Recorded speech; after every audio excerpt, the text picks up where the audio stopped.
Praise the Lord.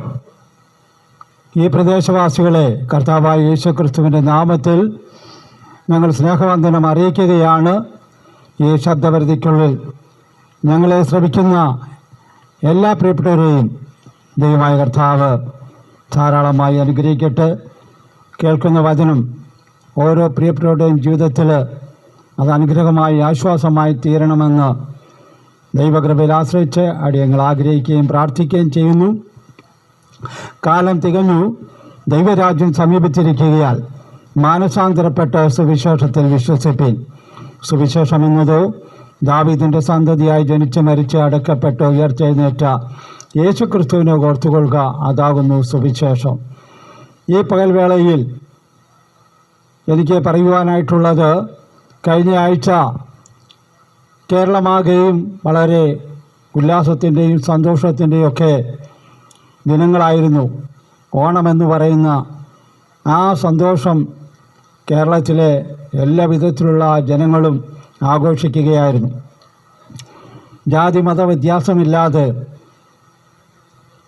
യാതൊരു എല്ലാ വിധത്തിൽപ്പെട്ട ആൾക്കാരും ഈ ഓണാഘോഷത്തിൽ പങ്കെടുക്കുന്നത് നമുക്ക് കാണുവാനായിട്ട് കഴിഞ്ഞു. എന്താണ് ഓണത്തിൻ്റെ പ്രത്യേകത എന്ന് പറഞ്ഞാൽ, വിവിധ വിഷയങ്ങൾ നമുക്കതിലൂടെ മനസ്സിലാക്കുവാനായിട്ട് കഴിയുന്നുണ്ട്. ചില ഐതിഹ്യങ്ങൾ ഇങ്ങനെയാണ് പറയുന്നത്: മാവേലി നാടുവാണിടും കാലം മനുഷ്യരെല്ലാവരും ഒന്നുപോലെ എന്ന പാട്ട് അത് കേരള നിവാസികളായിരിക്കുന്ന എല്ലാവർക്കും സുപരിചിതമാണ്. ആയതുപോലെ മറ്റൊരു പ്രത്യേകത കേൾക്കുന്നത്, മഹാവിഷ്ണുവിൻ്റെ 10 അവതാരങ്ങളിൽ ഒന്നായ വാമനൻ എന്ന് പറയുന്ന അവതാരം ഈ കേരളം ഭരിച്ചിരുന്ന മഹാബലി എന്ന് പറയുന്ന ഒരു രാജാവ് ഉണ്ടായിരുന്നെന്നും ആ രാജാവിനെ പാതാളത്തിലേക്ക് ചവിട്ടിത്താഴ്ത്തി എന്നൊക്കെയാണ്. എന്നാൽ ഇതിനെക്കുറിച്ച് നാം വിശദമായി പഠിക്കുമ്പോൾ വളരെ വ്യത്യസ്തമായ അനുഭവങ്ങളാണ്. അതായത് മത്സ്യം കൂർമ്മം വരാഹം നരസിംഹം രാമോ രാമച്ച രാമ കൃഷ്ണ കൽക്കി ജനാർദ്ദന എന്ന് പറയുന്ന ആ ഭാഗങ്ങളിൽ വാമനൻ്റെ ജനനത്തിനു ശേഷമാണ് പരശുരാമനെക്കുറിച്ച് പറഞ്ഞിരിക്കുന്നത്. പരശുരാമൻ മഴുവെറിഞ്ഞാണ് കേരളമുണ്ടായത് എന്ന് പറയുന്നു. അപ്പോൾ ഇതിലൊക്കെ പരസ്പര വിരുദ്ധമായ ആശയങ്ങളും സന്ദേശങ്ങളുമാണ് നമുക്ക് കേൾക്കുവാനായിട്ട് കഴിയുന്നത്. ആയതുപോലെ മാവേലിക്കര എന്ന് പറയുന്ന രാജാവ് വന്ന മാവേലിക്കര എന്ന് പറയുന്ന സ്ഥലത്ത് ഒരു രാജാവ് ഭരിച്ചിരുന്നെന്നും ഒരു കാലഘട്ടത്തിൽ കേരളമെന്ന് പറയുന്ന ഈ സംസ്ഥാനം ഉണ്ടാകുന്നതിന് മുമ്പ് അനവധി നാട്ടുരാജാക്കന്മാർ ഭരണം നടത്തിയ കാലഘട്ടത്തെക്കുറിച്ച് നമുക്കറിയാം. അങ്ങനെ മാവേലിക്കര എന്ന് പറയുന്ന സ്ഥലത്ത് രാജാവ് ഭരിച്ചുകൊണ്ടിരിക്കുമ്പോൾ അവിടുത്തെ കൊട്ടാരത്തിലെ വിദൂഷകൻ രാജാവിന് സമർപ്പിക്കുവാനായിട്ട് ഒരു ഗീതം എഴുതി. അതിങ്ങനെയാണ്: മാവേലി നാടുവാണിടും കാലം മനുഷ്യരെല്ലാവരും ഒന്നുപോലെ, കളവുമില്ല ചതിയുമില്ല എള്ളോളമില്ല പൊളിവചനമെന്ന് തുടങ്ങുന്ന ആ സംഗീതം കൊട്ടാരത്തിലെ രാജാവിന് വളരെ ഇഷ്ടപ്പെടുകയും ഈ കൊട്ടാര വിദൂഷകന് വളരെയേറെ സമ്മാനങ്ങൾ നൽകുകയും ചെയ്തു എന്നൊക്കെ നമുക്ക് കേട്ടുകേൾവിയുണ്ട്. യാഥാർത്ഥ്യങ്ങളെക്കുറിച്ച് അറിയില്ല. എന്നാൽ ദൈവത്തിൻ്റെ വചനത്തിലൂടെ ചിന്തിക്കുമ്പോൾ സങ്കീർത്തനങ്ങൾ 4-ാം സങ്കീർത്തനത്തിൽ ഇങ്ങനെ ഒരു വാക്യമുണ്ട്: ധാന്യവും വീഞ്ഞും വർദ്ധിച്ചപ്പോൾ അവർക്കുണ്ടായാലും അധികം സന്തോഷം നീ എൻ്റെ ഹൃദയത്തിൽ തന്നിരിക്കുന്നു എന്ന് സങ്കീർത്തനക്കാരൻ പാടുന്നു. ഇത് കേരളത്തിൻ്റെ പശ്ചാത്തലത്തിൽ നാം ചിന്തിക്കുമ്പോൾ വർഷത്തിലൊരിക്കലാണ് നമ്മുടെ കേരളത്തിലും കൃഷിയുടെ വിഭവങ്ങൾ എടുത്തുകൊണ്ടിരുന്നത്. അതായത് വർഷത്തിലൊരിക്കലാണ് നെൽകൃഷിയൊക്കെ അതിൻ്റെ ഫലമെടുപ്പ് നടത്തുന്നത്. ഇസ്രായേലിൻ്റെ ചരിത്രം പഠിക്കുമ്പോഴും അങ്ങനെയാണ്. അപ്പോൾ ആ ഇസ്രായേലിൻ്റെ ചരിത്രത്തിൻ്റെ പശ്ചാത്തലത്തിൽ നിന്നുകൊണ്ടാണ് സങ്കീർത്തനക്കാരൻ ഇങ്ങനെ പാടിയത്. ധാന്യവും മീനും വർദ്ധിച്ചപ്പോൾ അവർക്കുണ്ടായതിലും അധികം സന്തോഷം എൻ്റെ ഹൃദയത്തിൽ തന്നിരിക്കുന്നുവെന്ന്. അപ്പോൾ കേരളത്തിൽ വർഷത്തിലൊരിക്കൽ ആഘോഷിക്കുന്ന ഓണാഘോഷത്തിൻ്റെ പ്രത്യേകത ഈ നെൽകൃഷിയൊക്കെ ചെയ്ത് അതിൻ്റെ വിളവെടുപ്പ് നടത്തുമ്പോൾ കേരളത്തിലെ ജനമാകെയും അതിൻ്റെ സന്തോഷം പങ്കുവയ്ക്കുന്നു. ആ സന്തോഷം പങ്കുവയ്ക്കുന്ന കാലഘട്ടത്തെയാണ് ഓണമെന്ന് വിളിക്കപ്പെടുന്നത്.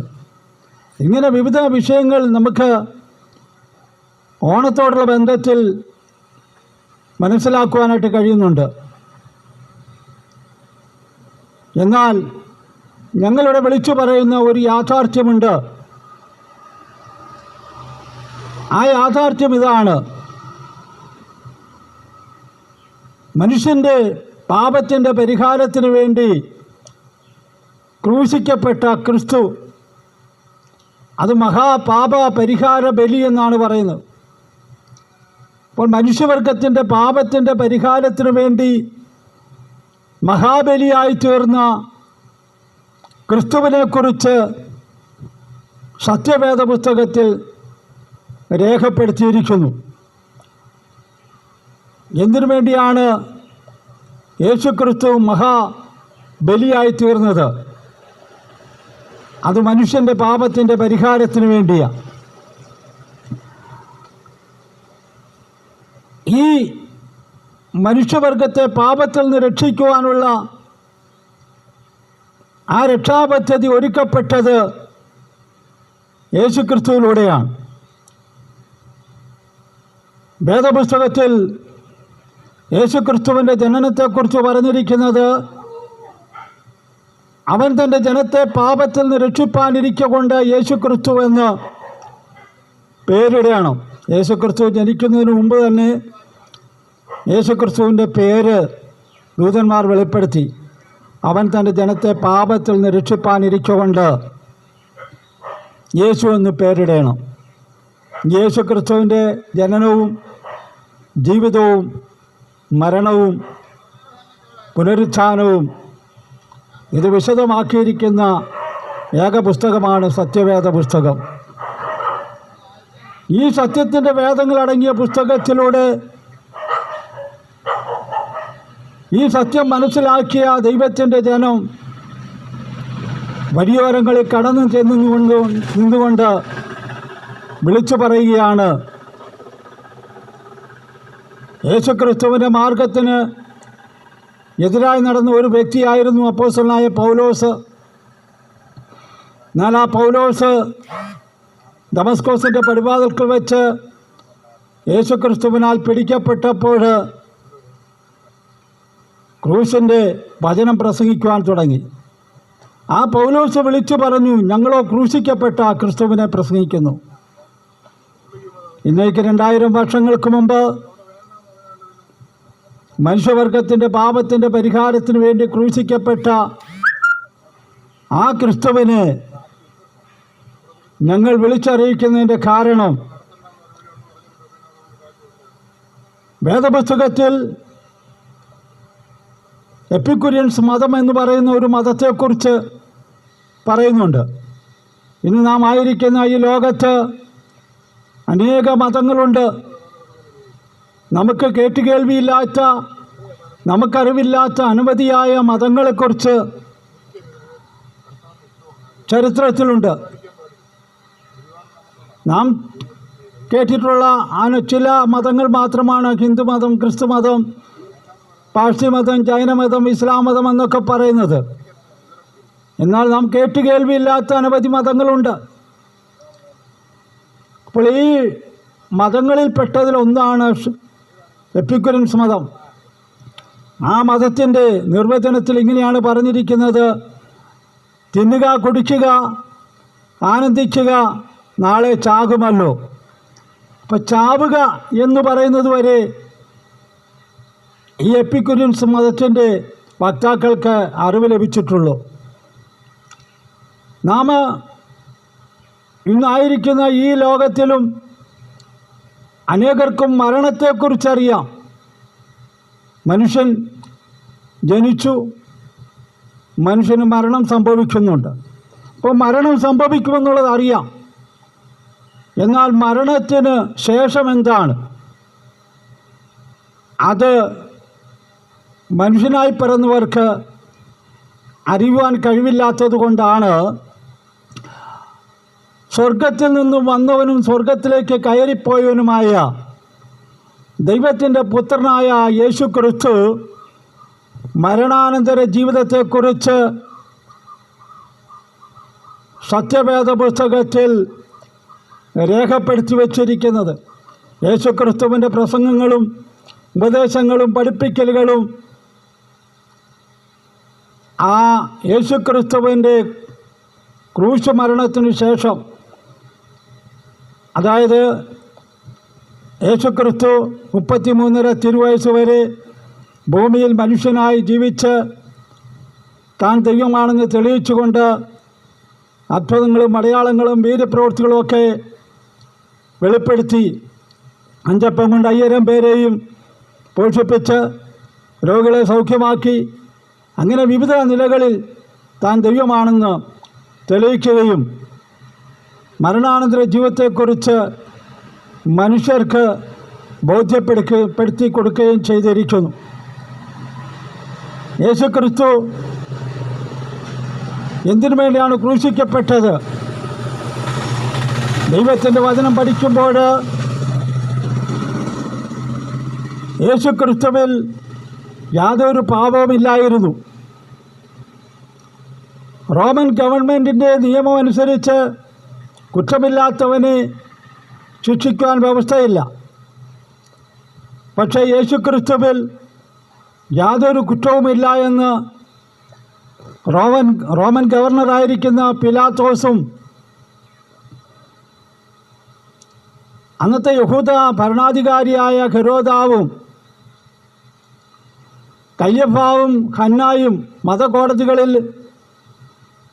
ഈ 4 കോടതികളിൽ 5 പ്രാവശ്യം യേശു ക്രിസ്തുവിനെ മാറി മാറി ന്യായവിസ്താരം നടത്തിയിട്ടും യേശു ക്രിസ്തുവിൽ ആർക്കും ഒരു പാപവും കണ്ടെത്തുവാൻ കഴിഞ്ഞില്ല.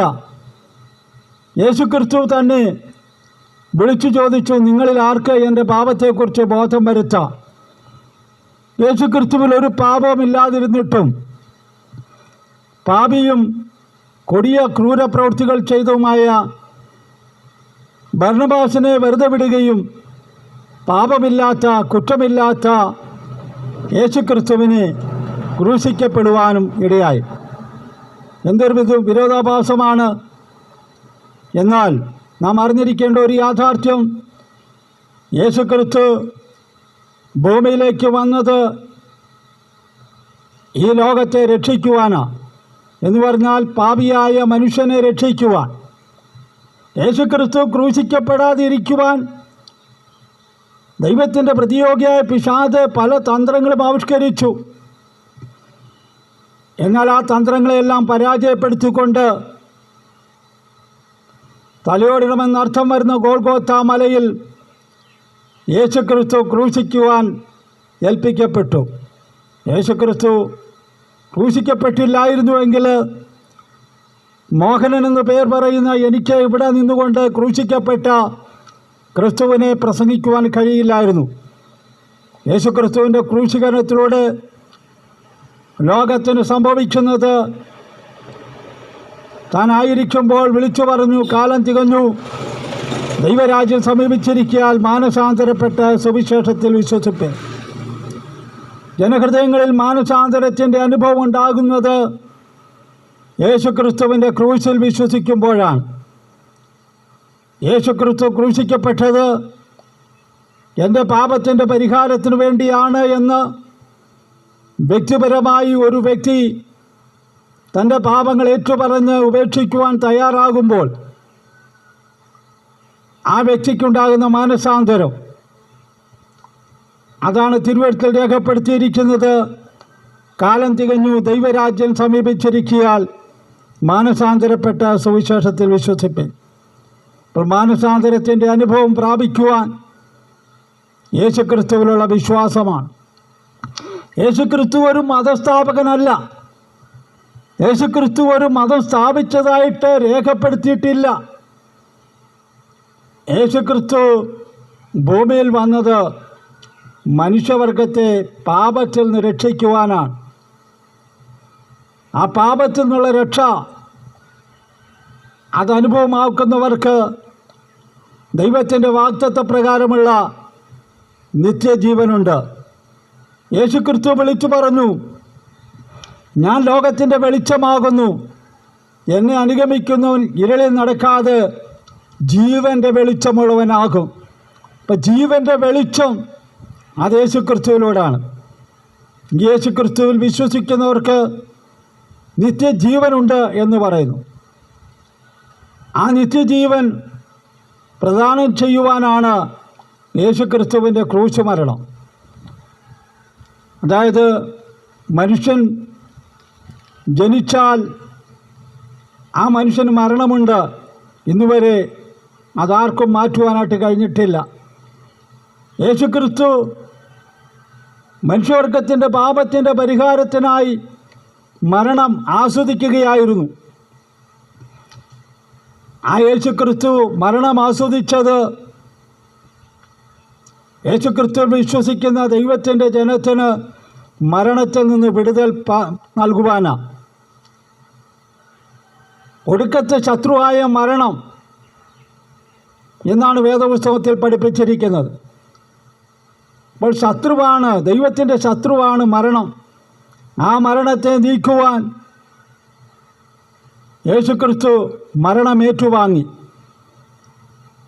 ആ മരണത്തും ഏറ്റുവാങ്ങിയതുകൊണ്ട് പാപിയായ മനുഷ്യൻ യേശുവേ, ഞാനൊരു പാപിയാണ്, എൻ്റെ പാപത്തിൻ്റെ പരിഹാരത്തിന് വേണ്ടിയാണ് അവിടുന്ന് ക്രൂശിൽ മരിച്ചത്, അടക്കപ്പെട്ടത്, ഉയർത്തെഴുന്നേറ്റത് എന്ന് വിശ്വസിക്കുന്നു എന്ന് ഏറ്റുപറയുമ്പോൾ ആ പാപിയായ മനുഷ്യൻ പാപത്തിൽ നിന്ന് മോചനം പ്രാപിക്കുന്നു.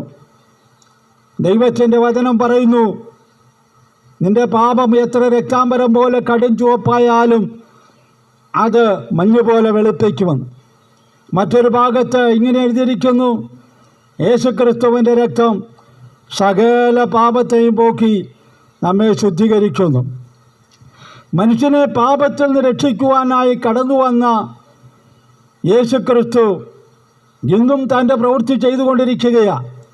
കാലാകാലങ്ങളിൽ യേശുവിനെ രക്ഷകനും കർത്താവുമായി സ്വീകരിച്ച് ദൈവത്തിൻ്റെ മക്കൾക്ക് വേണ്ടി ദൈവമൊരുക്കുന്ന ഒരു ഭവനമുണ്ട്.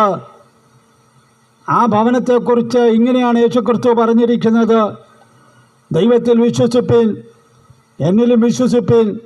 എൻ്റെ പിതാവിൻ്റെ ഭവനത്തിൽ അനേക വാസസ്ഥലങ്ങളുണ്ട്, ഇല്ലെങ്കിൽ ഞാൻ നിങ്ങളോട് പറയുമായിരുന്നു. ഞാൻ പോയി നിങ്ങൾക്ക് സ്ഥലമൊരുക്കിയാൽ ഞാനിരിക്കുന്നിടത്ത് നിങ്ങളും ഇരിക്കേണ്ടതിന് പിന്നെയും വന്ന് നിങ്ങളെ ചേർത്ത് കൊള്ളും. ഈ ദൈവത്തിൻ്റെ വാഗ്ദത്തങ്ങളിൽ വിശ്വസിക്കുന്നവർക്ക് ആത്മാവിൻ്റെ രക്ഷ അനുഭവിക്കുവാൻ കഴിയും. അതിനുള്ള മാർഗം ഒന്ന്, മാനസാന്തരപ്പെട്ട സുവിശേഷത്തിൽ വിശ്വസിക്കുക. മാനസാന്തരപ്പെട്ട സുവിശേഷത്തിൽ വിശ്വസിച്ച് ദൈവത്തിൻ്റെ മക്കളായിത്തീരുമ്പോൾ അവനെ കൈക്കൊണ്ട് അവൻ്റെ നാമത്തിൽ വിശ്വസിക്കുന്ന ഏവർക്കും ദൈവമക്കളാകുവാൻ അവൻ അധികാരം നൽകി. ഈ അധികാരം ദൈവത്തിൻ്റെ ദാനമാണ്.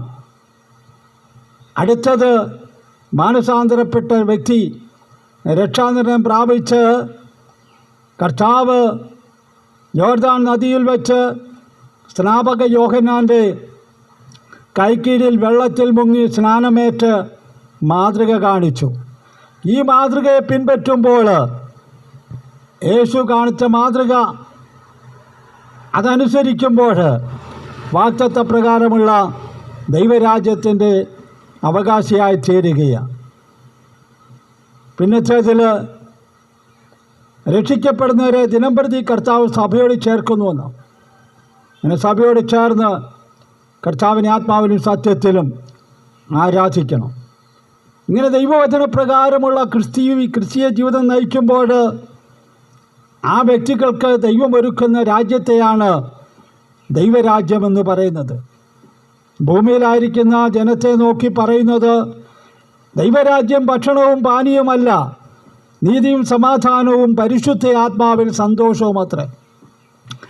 ഇന്ന് ഈ ഭൂമിയിൽ യഥാർത്ഥ സന്തോഷം അനുഭവിക്കുവാൻ കഴിയുന്നത് ഒരേ ഒരു വിഭാഗത്തിന് മാത്രമാണ്. ആ വിഭാഗത്തെക്കുറിച്ച് ഇങ്ങനെയാണ് പറഞ്ഞിരിക്കുന്നത്: ഭൂമിയിൽ ദൈവപ്രസാദമുള്ളവർക്ക് സമാധാനം. ദൈവപ്രസാദമുള്ളവർക്ക് മാത്രമേ സമാധാനം അനുഭവിക്കുവാൻ കഴിയുകയുള്ളൂ. എന്നെ കേൾക്കുന്ന പ്രിയപ്പെട്ടവരെ, മദ്യപാനി ദൈവരാജ്യം അവകാശമാക്കുകയില്ലെന്നാണ് ദൈവത്തിൻ്റെ വചനത്തിൽ രേഖപ്പെടുത്തിയിരിക്കുന്നത്. ആയതുകൊണ്ട് അനേകർ മദ്യത്തിൻ്റെ വഴി തേടി പോകുന്നത് താൽക്കാലികമായ ഒരു സന്തോഷം അനുഭവിക്കുവാനാണ്. എന്നാൽ യഥാർത്ഥത്തിൽ മദ്യപാനിക്ക് യാതൊരു വിധത്തിലും സമാധാനം അനുഭവിക്കുവാൻ കഴിയുന്നില്ല എന്ന് മദ്യപിക്കുന്ന വ്യക്തികൾക്കറിയാം. യഥാർത്ഥമായ ദൈവസമാധാനം ലഭിക്കുവാൻ യേശുക്രിസ്തു വിളിച്ചു പറഞ്ഞു: അധ്വാനിക്കുന്നവരും ഭാരം ചുമക്കുന്ന ഏവരുമായുള്ളവരെ, നിങ്ങളെല്ലാവരും എൻ്റെ അടുക്കൽ വരുവിൻ, നിങ്ങളെ ഞാൻ ആശ്വസിപ്പിക്കും. ആശ്വാസത്തിനു വേണ്ടി, സമാധാനത്തിനു വേണ്ടി ആഗ്രഹിക്കുന്ന പ്രിയപ്പെട്ടവർക്ക് അത് ലഭ്യമാകുവാനുള്ള ഏക വഴി യേശുക്രിസ്തുവാണ്. യേശുക്രിസ്തു വിളിച്ചു പറഞ്ഞു: ഞാൻ തന്നെ വഴിയും സത്യവും ജീവനുമാവുന്നു. ഞാൻ മുഖാന്തരമല്ലാതെ ആരും പിതാവിൻ്റെ അടുക്കൽ എത്തുകയില്ല. ആയതുകൊണ്ട് ദൈവത്താൽ ലഭിച്ച ഈ ദൈവിക സമാധാനം അനുഭവിക്കുവാൻ ദേശവാസികളെ ദൈവം സഹായിക്കട്ടെ. ദൈനംദിന ജീവിതത്തിൽ പത്രമാധ്യമങ്ങൾ നാം എടുത്ത് പരിശോധിച്ചാൽ യൗവനക്കാരുടെയൊക്കെ യാത്ര എങ്ങോട്ടാണ്? അനേക യൗവനക്കാരും ദൈനംദിന ജീവിതത്തിൽ മദ്യത്തിനും മയക്കുമരുന്നിനുമൊക്കെ അടിമപ്പെട്ടുകൊണ്ടിരിക്കുക. അത് സ്ത്രീ പുരുഷ ഭേദമന്യേ യൗവനക്കാരായ ആൺകുട്ടികൾ മാത്രമല്ല, പെൺകുട്ടികളും. അത് അനുദിനം വർദ്ധിച്ചു വരുന്നത് പെൺകുട്ടികളിലാണ് കാണുന്നത്. അപ്പോൾ ഇത്തരം അനുഭവങ്ങൾ എന്തുകൊണ്ടാണ്? ജീവിതത്തിൽ ലക്ഷ്യബോധമില്ല, സമാധാനമില്ല. അങ്ങനെ സമാധാനത്തിന് വേണ്ടി, സന്തോഷത്തിന് വേണ്ടി ഈ മദ്യപിച്ച് തുടങ്ങുന്നത് പിന്നത്തേതിൽ വലിയ ഭവിഷ്യത്തിലേക്ക് മാറുകയാണ്. ഈ കഴിഞ്ഞ ദിവസം നാം ഒരു വാർത്ത കേട്ടല്ലോ. കൊല്ലത്ത് ഒരു ഡോക്ടർ മദ്യപിച്ച് ആ ഡോക്ടറുടെ കൂട്ടുകാരനും ചേർന്ന് ഒരു സ്ത്രീയായ മദ്യപാനി, ആ ഡോക്ടർ ഒരു സ്ത്രീയാണ്, അവർ മദ്യത്തിനടിമയായിരുന്നു. അങ്ങനെ വാഹനമോടിച്ച് കടന്നുപോയപ്പോൾ മറ്റൊരു സ്കൂട്ടറിൽ ആ വണ്ടി ഇടിച്ചിട്ട്, ആ വണ്ടി ഇടിച്ചത് കണ്ട് നാട്ടുകാർ വിളിച്ചു പറഞ്ഞു വണ്ടി മുന്നോട്ടെടുക്കരുത്. പക്ഷേ അവർ അത് വകവയ്ക്കാതെ വണ്ടി വീണ്ടും മുന്നോട്ടോടിച്ച് ആ ഒരു പാവപ്പെട്ട സ്ത്രീ കാരണമായി അന്ത്യം വരിക്കുവാനിടയായി തീർന്നു. ജീവൻ രക്ഷിക്കുവാനായിട്ട് രോഗികൾ കടന്നു ചെല്ലുന്നത് ഡോക്ടേഴ്സിൻ്റെ അടുക്കലാണ്. എന്നാൽ ഈ ഡോക്ടേഴ്സിൻ്റെ അവസ്ഥയും ഇങ്ങനെയാണ്. അപ്പോൾ പിന്നെ ലോകത്തിലെവിടെയാണ് സമാധാനം കിട്ടുന്നത്? ലോകത്തിലെവിടെയാണ് രക്ഷ കിട്ടുന്നത്? അതുകൊണ്ട് ലോകത്തിൽ ആശ്രയിക്കുന്നവർക്ക് രക്ഷയില്ല. ദൈവത്തിൻ്റെ വചനത്തിൽ ഇങ്ങനെ എഴുതിയിരിക്കുന്നു: യഹോവയിൽ ആശ്രയിക്കുകയും യഹോവ തന്നെ ആശ്രയമായിരിക്കുകയും ചെയ്യുന്ന മനുഷ്യൻ ഭാഗ്യവാൻ.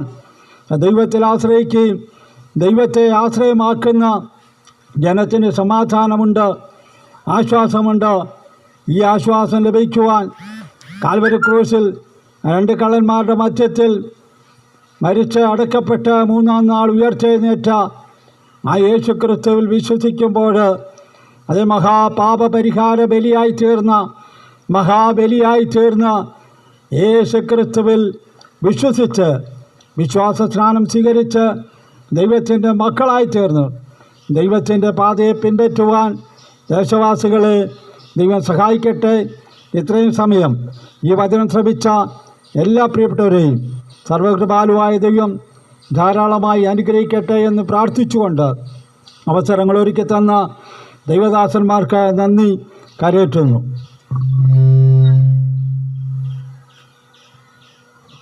Praise the Lord. Praise the Lord.